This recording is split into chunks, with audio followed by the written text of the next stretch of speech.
What happens when a legendary American company like John Deere makes a bold decision that shakes up the political landscape? The shockwaves hit the country, and no one feels them more than former President Donald Trump.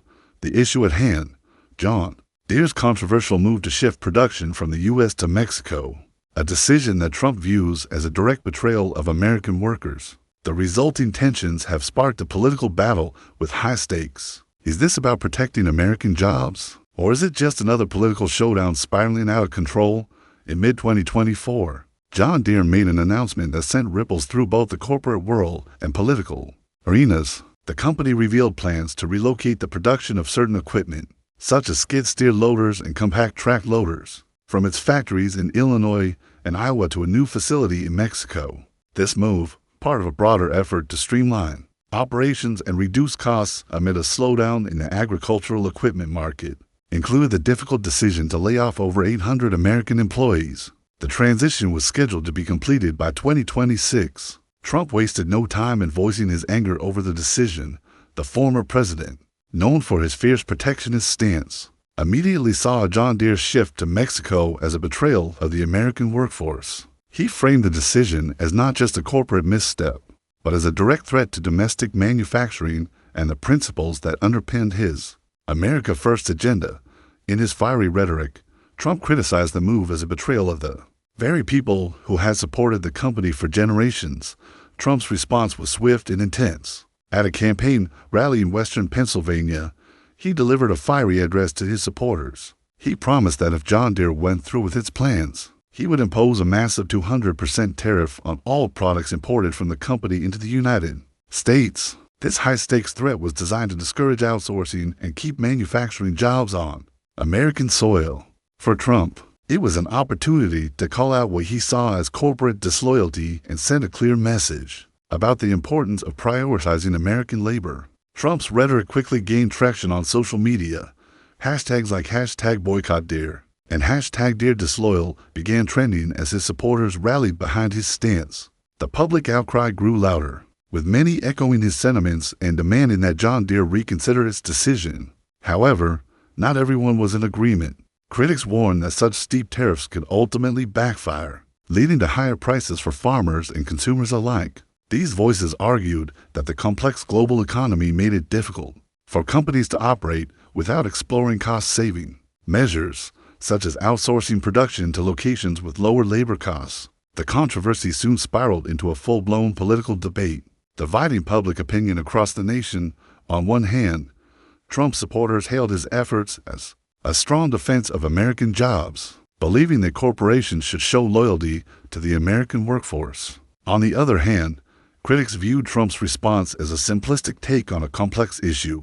The decision to move production to Mexico was seen by some as a necessary adaptation to evolving global economic pressures, while others saw it as a sign of corporate greed and a lack of commitment to domestic manufacturing. As the situation developed, political figures from both parties seized the opportunity to advance their respective agendas. Trump's allies framed John Deere's actions as a symptom of the growing trend of companies outsourcing jobs to foreign countries for the sake of profit. They argued that businesses benefiting from the American market and labor force should remain loyal to the U.S. and its workers. Meanwhile, Democratic leaders defended John Deere's decision, emphasizing the need for companies to adapt to the realities of the global marketplace. They argued that such moves were essential to staying competitive and ensuring long-term success. Some Democrats even proposed policies aimed at supporting workers who were affected by such transitions, including retraining programs and economic assistance. The debate over John Deere's decision also brought attention to the broader issues facing industries in key agricultural regions, particularly in the Midwest. In these areas, where farming and manufacturing are crucial to the local economy, the issue resonated deeply. Politicians scrambled to position themselves as champions of either job preservation or economic modernization, depending on their constituents' concerns. As Trump's 100% tariff threat loomed large, the battle over John Deere's future continued to unfold, with the outcome uncertain. Inside John Deere, executives found themselves at the center of a storm of criticism and scrutiny. Company leadership was reportedly engaged in intense internal discussions, about the potential repercussions of Trump's proposed tariff on products manufactured in Mexico. Some executives argued that shifting production to Mexico was essential to maintaining the company's competitiveness in the global market, while others expressed concern about the potential damage to John Deere's reputation and relationships with its loyal customer base. The looming threat of tariffs only added to the complexity of the situation. Trump had a history of using tariffs as a tool to influence corporate decisions, and industry observers closely watched to see if he would follow through on his promise. The possibility of substantial tariffs raised concerns about supply chain disruptions and higher costs for consumers. Smaller agricultural businesses, in particular, expressed concerns that rising prices for John Deere products would hurt their bottom lines. At the same time, smaller equipment manufacturers saw an opportunity to capitalize on the situation if farmers turned away from John Deere due to higher prices or political fallout.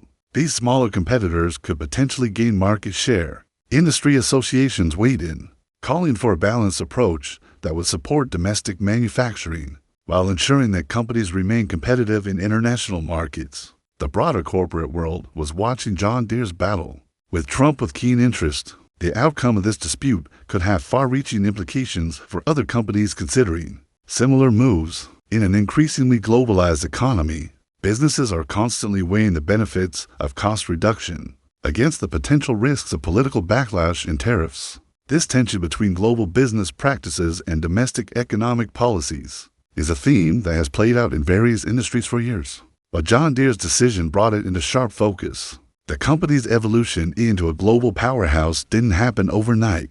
Over the years, John Deere expanded its operations beyond the U.S., establishing manufacturing facilities and partnerships in markets around the world.